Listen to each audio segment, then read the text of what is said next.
ओम शांति। शिव बाबा को पाप कटेश्वर भी कहते हैं। पाप कटेश्वर शिव बाबा कहते हैं, बच्चे बुद्धि में निरंतर स्वदर्शन चक्र फिराओ। बुद्धि से निरंतर स्वदर्शन चक्र को घुमाने से हमारे पाप कट जाते हैं, विकर्म विनाश होते हैं और हमारी आत्मा शक्तिशाली बन जाती है। तो आज हम देखेंगे पाप कर्म और विकर्म में क्या अंतर है। पाप कर्म और विकर्मों का लेप आत्मा को कैसे लगता है और स्वदर्शन चक्र घुमाने से पाप कर्म विकर्म कैसे नष्ट होते हैं। विकर्म और पाप कर्म यह दो प्रकार के निगेटिव कर्म हैं। इनमें यह अंतर है कि विकर्म यह ज़्यादातर मनसा द्वारा किए जाते हैं।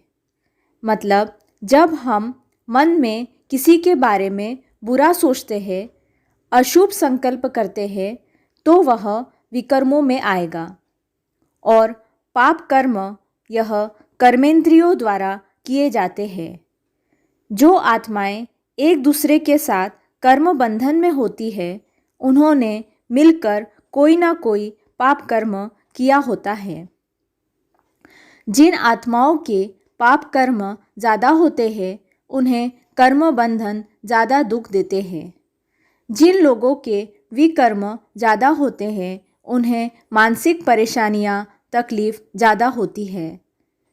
शिव बाबा कहते हैं, परमात्मा निर्लेप है और आत्माओं को कर्मों का लेप लगता है।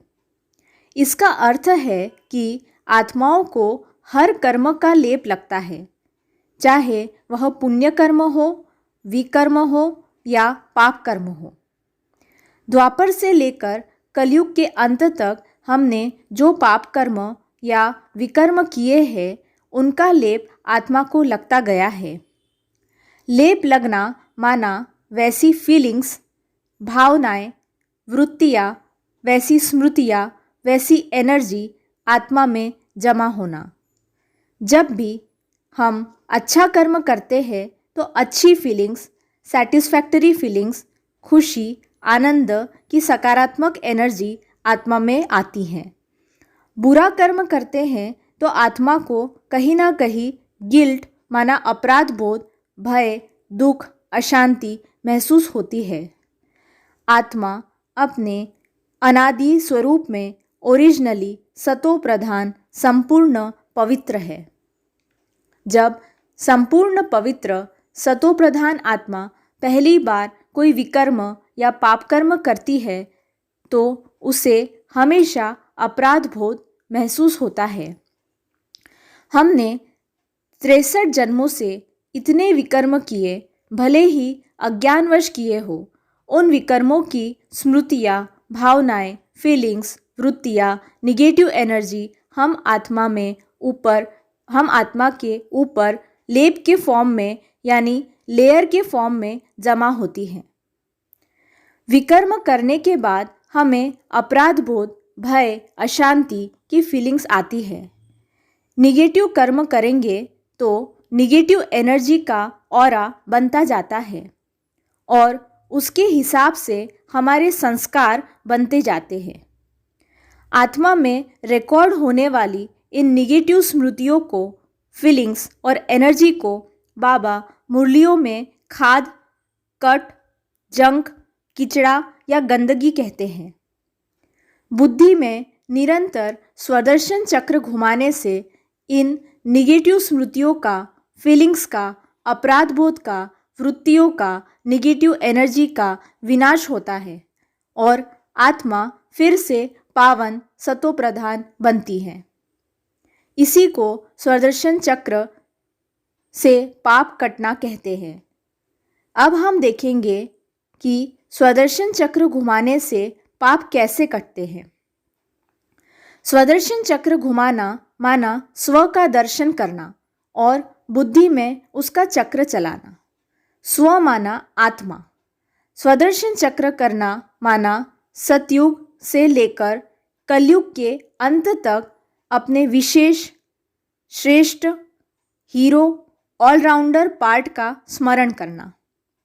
सतयुग से लेकर कलयुग के अंत तक की आत्मा की यात्रा को याद करना। मैं आत्मा कहाँ थी, मैं आत्मा क्या थी और अब क्या बन गई, मुझे क्या बनना है और वह बनने के लिए मुझे क्या करना है, इस प्रकार निरंतर स्वदर्शन करना है। जब हम स्वदर्शन चक्र घुमाते हैं तो बाबा हमें कहते हैं, अनादि स्वरूप में तुम एक पवित्र आत्मा हो, तुम्हारा घर परमधाम है। तो हमारी स्मृति जागृत होती है।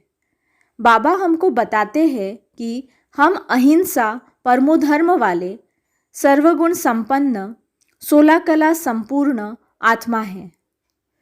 तो जब हम यह स्वमान लेते हैं, स्व का दर्शन करते हैं, तो हमारी स्मृति जागृत होती है कि हम जैसे अभी है वैसे नहीं थे।